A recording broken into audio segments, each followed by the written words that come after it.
Hello, today I'm gonna show you how you can uninstall your Valorant. Don't forget to subscribe and like before we begin. Okay, let's dive in. So first, go ahead and search for Control Panel on your window menu. And then here, click on Uninstall a program. And on the search bar, type Riot.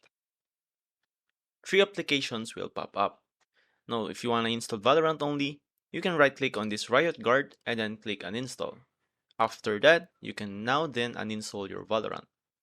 If you want to fully uninstall your Riot client, you can just right click this and then hit uninstall as well. Once you've done all that, you can now go ahead and press Window plus R, and then run box will pop up, and here you can type %up data %.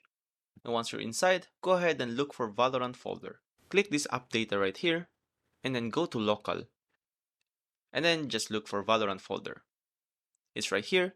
You can just right click this and then hit delete.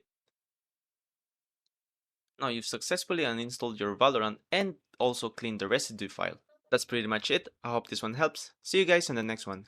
Thanks for watching.